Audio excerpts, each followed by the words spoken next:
selesai. Baik, anak-anak apa kabar hari ini? Alhamdulillah luar biasa.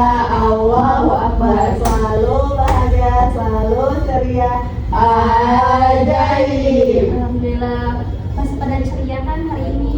Masih dong. Baik, sebelum kita memulai pelajaran hari ini, Ibu mau mengabsen terlebih dahulu. Ada yang tidak masuk hari ini? Ada. Siapa? Beda. Ya, kita buka hadir. Sakit katanya. Baik, kita doakan ya, semoga yang sakit bisa diberi kesehatan kembali dan mengikuti pembelajaran di minggu berikutnya. Amin. Nah, sebelum kita mulai materi, nah Ibu mau mengingatkan nih di peraturan di kelas Ibu. Yang pertama, tidak ada boleh HP di atas meja kecuali Ibu meminta untuk menggunakannya di pelajaran Ibu. Lalu kedua, tidak ada buku selain buku Ibu ya, buku ekonomi masih ada lagi. Ya, Bu. Ya, Ya, Bu. dipahami semua? Anak Pahami. Baik, kalau sudah konklusif semua, Ibu akan mulai pembelajaran hari ini. Baik, bismillahirrahmanirrahim. Lalu kita sudah membahas mengenai perilaku ekonomi. Nah, Ibu mau mengulas kembali nih, ada yang masih ingat gak ya materi perilaku ekonomi itu membahas mengenai apa? Mengenai seseorang untuk mengambil keputusan bukan, Bu? Betul, tapi lebih tepatnya adalah manusia mengambil keputusan memenuhi kebutuhan untuk hidupnya, lalu mereka memilih barang dan jasa serta bagaimana mereka bekerja sama untuk mendapatkan manfaat yang lebih besar gitu. Nah, hari ini kita akan masuk mengenai koperasi gitu ya. Nah, siapa di sini yang pernah jajan di koperasi? Cukup. Jajan apa aja? Pisau. Sebelah kilo. Es krim. Nah, hal itu semua gitu ya, itu tuh koperasi menyediakannya untuk memenuhi kebutuhan siswa di sekolah gitu.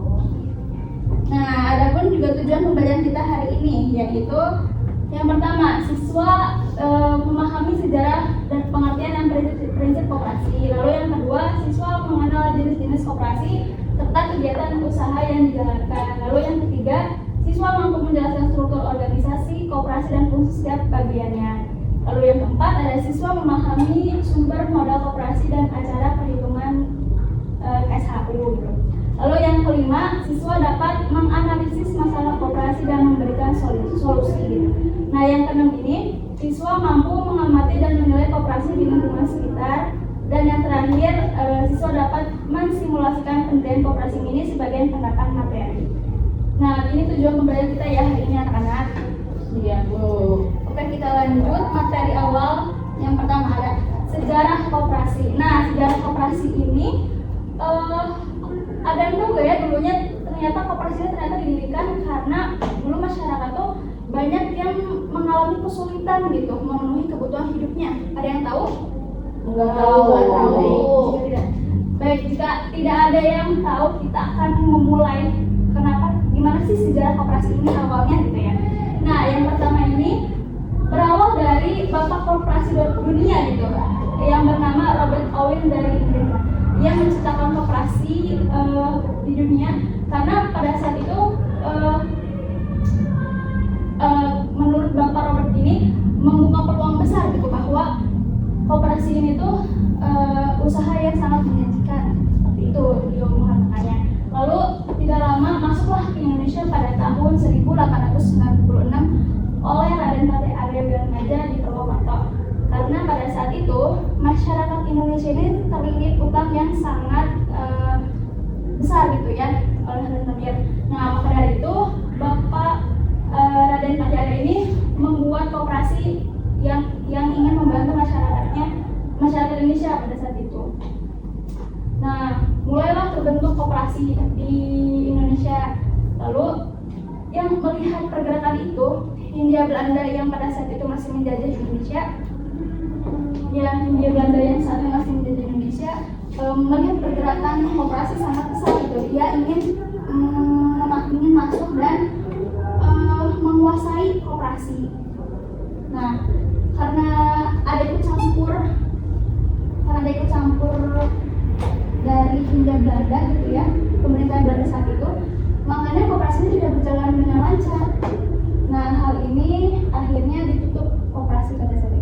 hingga akhirnya hadir kembali oleh Dr. Sutomo gitu untuk memperbaiki kondisi koperasi pada tahun 1999. Nah, ada yang tahu nggak sih Dr. Sutomo itu pendiri apa?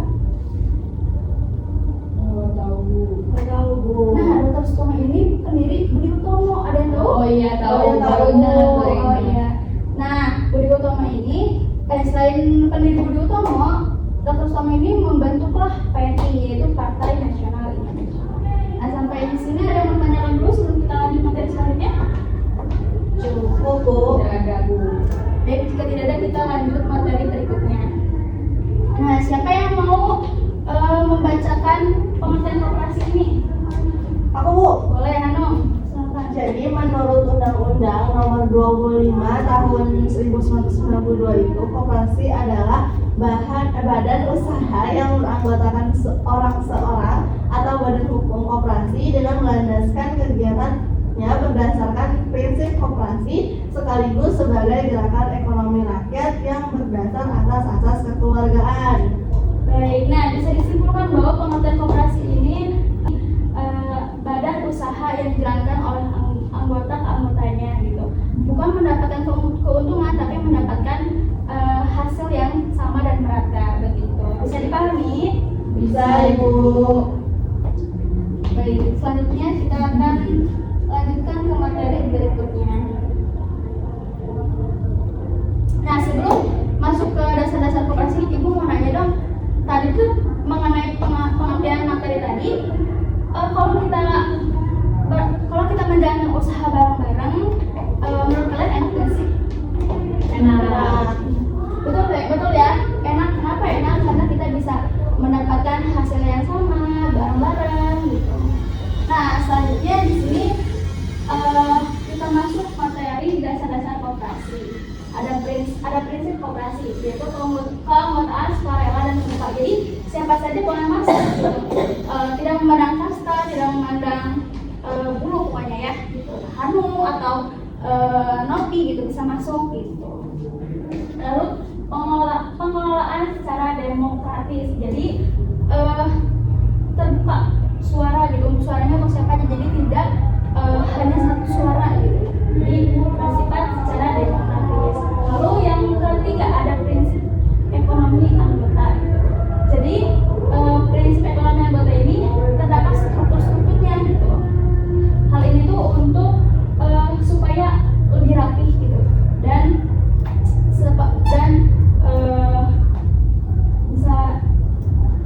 bisa mengerti gitu tugas-tugas anggotanya. Lalu prinsip koperasi ada kemandirian gitu. Jadi dia tuh mandiri tanpa bergantung kepada koperasi lain atau pada lembaga-lembaga lain gitu. Lalu selanjutnya di sini ada pendidikan koperasi gitu ya anak-anak. Nah, pendidikan koperasi ini jadi setiap anggota tuh harus belajar gitu mengenai koperasinya, ada materi-materinya, jadi nggak hanya sembarangan gitu. Nah, selain itu juga ada kerjasama antara koperasi, jadi hal ini tuh untuk bisa melihat gitu, bisa mengembangkan lagi apa yang kurang, apa yang perlu diperbaiki gitu. Makanya ada kerjasama antara koperasi gitu. Lalu selanjutnya kepedulian pada komunitas, seperti prinsipnya gitu ya, bahwa koperasi ini anggota ke anggota dan saling membantu gitu. Nah, hal ini juga terdapat prinsip kepedulian pada komunitas. Nah, adapun tujuan koperasi di sini yaitu pertama meningkatkan kesejahteraan anggota gitu. Lalu kedua meningkatkan perekonomian masyarakat, dan yang ketiga menjadi sokong guru perekonomian nasional. Selain itu terdapat juga fungsi-fungsi koperasi di sini. Yang pertama ada wadah usaha bersama, lalu memberikan pelayanan ekonomi, lalu meningkatkan daya tahan anggota, dan terakhir ada membangun solidaritas dan keadilan ekonomi.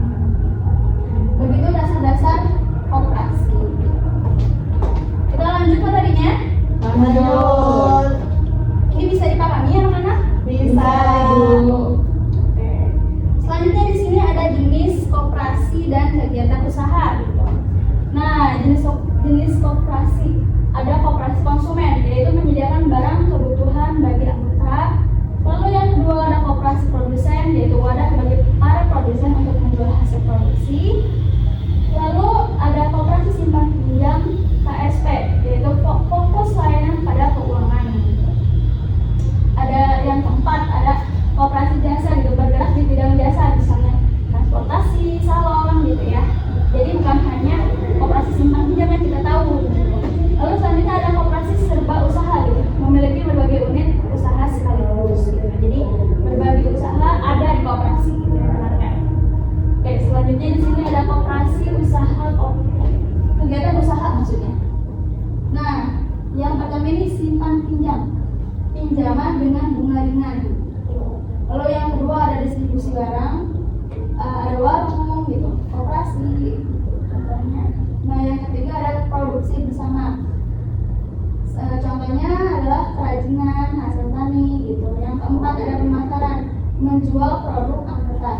Dan yang terakhir ada jasa, yaitu angkutan, travel, fotokopi gitu. Jadi koperasi ini banyak ya usahanya, bukan hanya simpan pinjam atau kayak usaha-usaha yang ada sembakonya kayak gitu-gitu. Bisa dipahami? Bisa, Ibu.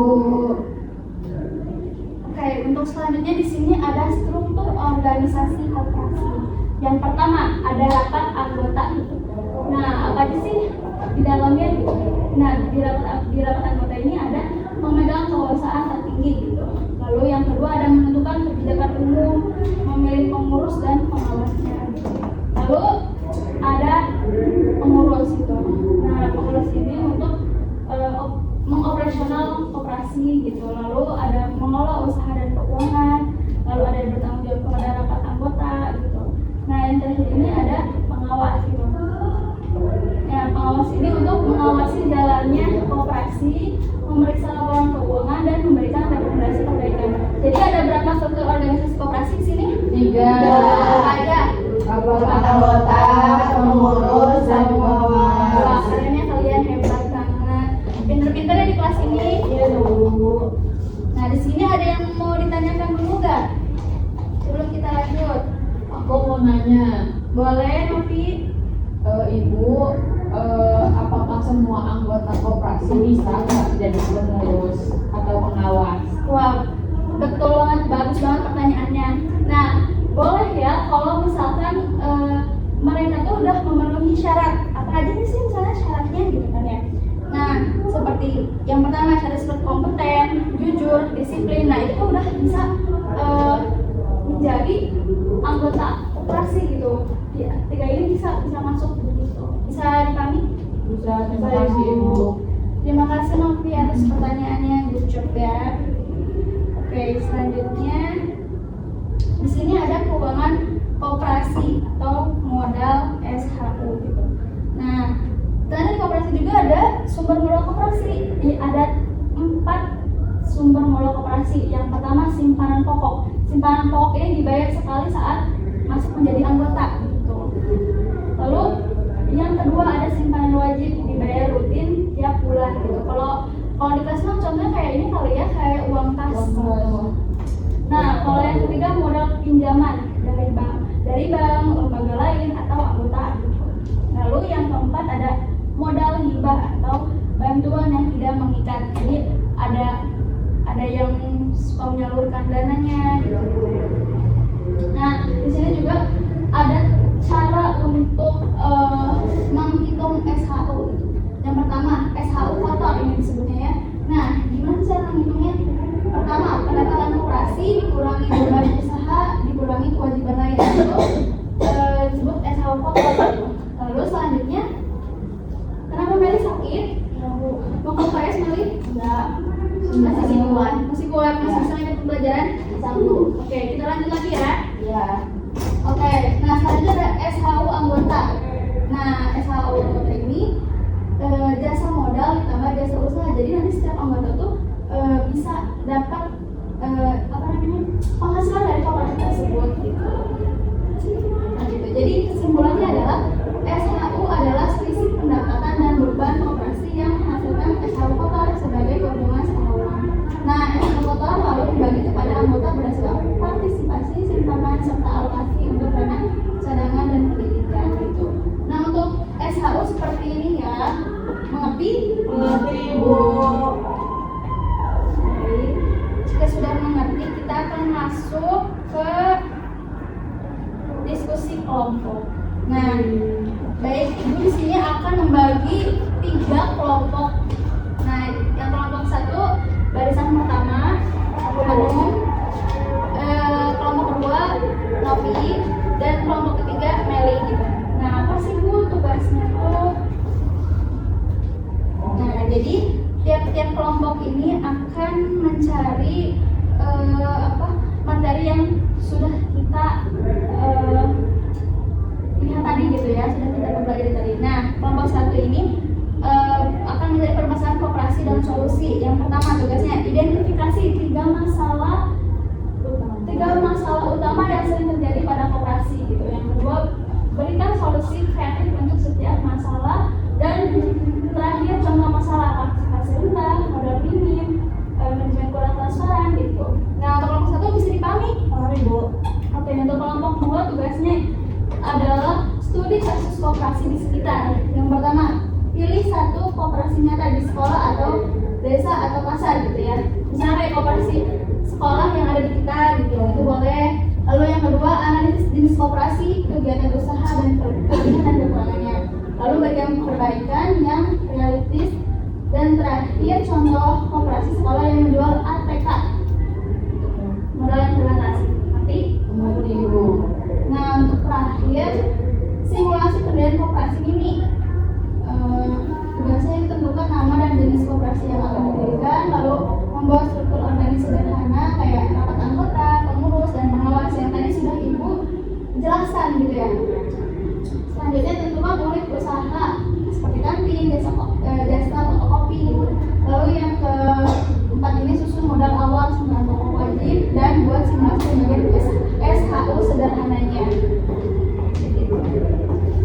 Ibu akan memberikan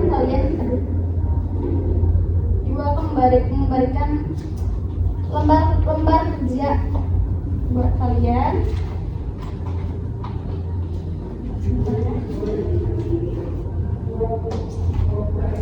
Untuk kelompok 1, untuk kelompok 2,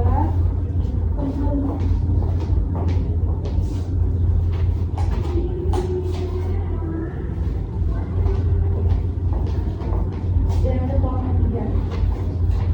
Nah, kalian boleh berdiskusi selama kira-kira berapa ya? Mau 8 menit atau 10 menit? 10. Oke. Kalau gitu Ibu kasih waktu kalian selama 10 menit diskusi sama teman-temannya. Jawab yang benar karena ini akan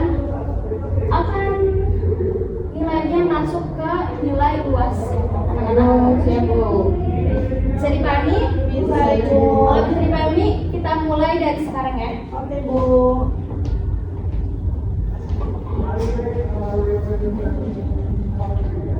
Itu yang duluan.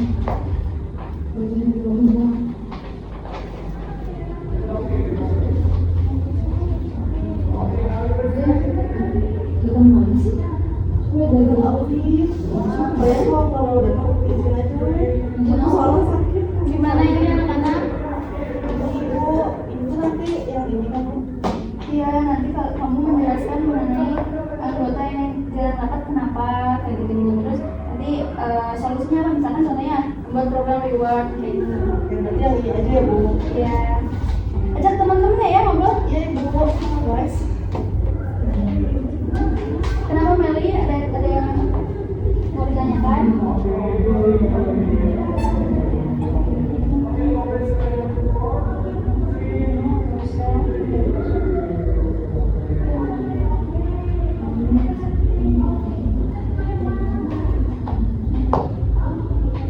Sini.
lagi ya. Ibu harap jawabnya dengan teliti dan benar.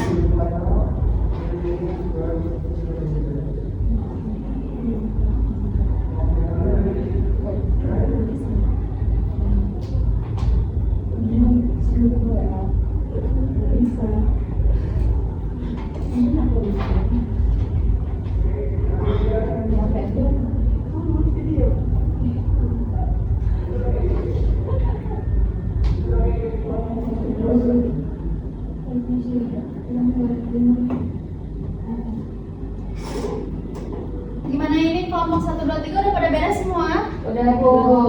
Baik, jika sudah beres, persiapkan perwakilan atau ketua kelompoknya juga tidak apa-apa untuk mempresentasikan tiap-tiap kelompoknya ya. Bu, ini Bu. Boleh kelompok 1 dipersilakan. Oke Ibu, jadi dari kelompok 1 ini tuh permasalahannya ya permasalahan komunikasi dan juga solusinya.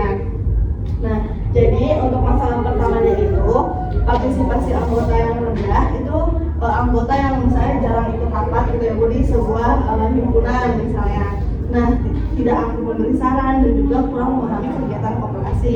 Solusinya itu buat program reward bagi anggota aktif dan juga adakan pertemuan santai seperti kopdar, koperasi agar anggota nyaman berbicara. Dan yang lain itu ada gunakan media sosial atau WhatsApp group untuk update kegiatan koperasi. Nah, itu untuk masalah yang pertama. Masalah yang kedua itu kayak modal yang minim. Jadi simpanan anggota yang kecil sulit mengembangkan unit usaha. Itu solusinya buat program simpanan wajib dengan nominal ringan tapi konsisten. Jalin kerjasama dengan koperasi lain untuk pengadaan barang grosir dan juga adakan usaha sederhana berputar cepat. Misal jual ATK sekolah. Terus masalah yang ketiga itu manajemen tidak transparan.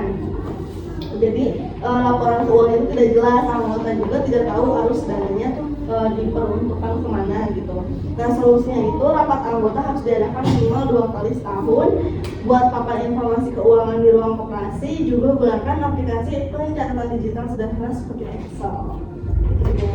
Baik, makasih kelompok 1. Kita kasih applause dulu kelompok 1. Udah keren banget ya ternyata udah tadi. 3 masalah utamanya apa tadi kelompok 1? Apa Bu? 3 masalah utamanya apa? Jadi masalah yang pertama itu partisipasi anggotanya rendah, yang kedua modalnya juga minim, dan yang ketiga itu manajemen tidak transparan Bu. Itu 3 masalah yang kami buat Bu. Nah, itu sering banget terjadi di pada koperasi ini. Nah, kelompok 1 udah sangat keren banget mengatur studi kasusnya gitu. Nah, boleh untuk kelompok 2 dipersilahkan untuk mempresentasikan hasil diskusinya. Oke, baik, jadi di sini kita kelompok 2 mengambil studi kasus dari koperasi sekolah yang bernama Siswa Mandiri. Di sini jenis koperasinya itu yaitu koperasi konsumsi, lalu kegiatan usahanya itu menjual ATK seperti pulpen, buku, penggaris, menjual snack dan minuman, dan juga menjual perlengkapan kelas seperti map dan binder. Lalu di sini kelebihan koperasi sekolah Siswa Mandiri ini adalah barangnya lengkap, terus dekat, mudah dijangkau juga sama siswa. Lalu di sini harganya juga lebih murah dibandingkan toko depan sekolah. Lalu di sini pelayanannya cepat, tidak perlu keluar sekolah jauh-jauh gitu. Terus tapi di sini juga kekurangannya itu ada modal terbatas sehingga barangnya tuh sering habis. Kemudian jam bukanya pendek, cuman di jam istirahat doang. Terus pembukuannya juga masih manual, jadi sering salah hitung. Terus di sini saran dari kami itu yang pertama menambah modal dengan simpanan wajib kecil, misalkan 5.000 per bulan. Kemudian kerjasama sama koperasi guru buat suplai barang yang lebih murah. Kemudian yang ketiga itu menggunakan sistem hasil sederhana kayak pakai Excel atau aplikasi software gratis. Jadi sudah cukup baik ya untuk kelompok 2. Kita kasih applause untuk kelompok 2. Boleh yang terakhir kelompok 3? Kalau saya perwakilan dari kelompok 3 mengambil simulasi pendirian koperasi ini. Nah, nama koperasinya itu Koperasi Siswa Cerdas atau KSC, dan jenis koperasinya itu koperasi konsumsi dan jasa. Nah, untuk struktur organisasinya itu ada rapat anggota, kemudian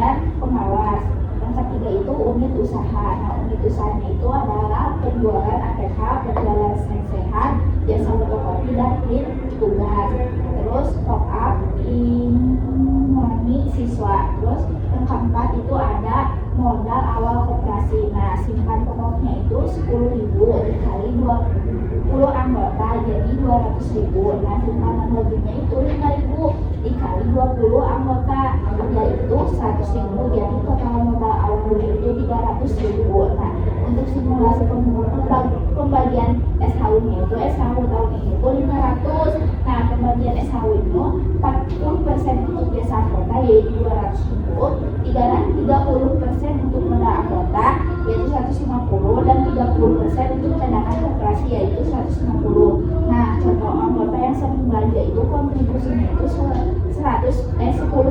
Nah, jadi SHU yang diterima 10% itu tuh dari 200.000 yaitu 20.000 gitu Bu. Oke, baik, kelompok 3 kita kasih plus ya buat kelompok 3. Nah, berarti dari tiap kelompok ini sudah paham gitu tentang studi-studi kasus yang Ibu berikan gitu contoh-contohnya. Terus Ibu harap juga materi koperasi ini bisa bisa diingat bukan hanya di dalam kelas tapi di luar kelas dan lain-lain gitu ya. Nah, baik. Sebelum Ibu mengakhiri pembelajaran hari ini, ada yang mau menyimpulkan materi hari ini? Boleh Bu, saya. Boleh? Siapa dulu nih? Boleh deh.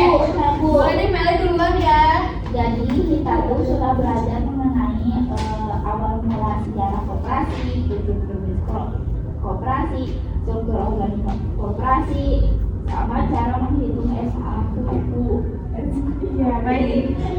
Nah, betul sekali betul. Nah, dari materi hari ini bisa kita simpulin bahwa koperasi itu merupakan wadah kerjasama yang dibentuk untuk mencapai kesejahteraan bersama melalui prinsip saling membantu dan kebersamaan. Melalui koperasi kita belajar mengutamakan kepentingan bersama, berbagi manfaat, serta partisipasi dalam kegiatan yang memberi keuntungan bagi seluruh anggota. Nah, koperasi tidak hanya menjadi tempat usaha, tetapi juga sarana untuk membangun tanggung jawab, solidaritas, dan keadilan dalam kehidupan ekonomi. Baik, cukup sekian pembelajaran hari ini. Kurang lebihnya mohon maaf. Sampai jumpa di pertemuan berikutnya. Wassalamualaikum warahmatullahi wabarakatuh. Waalaikumsalam warahmatullahi wabarakatuh.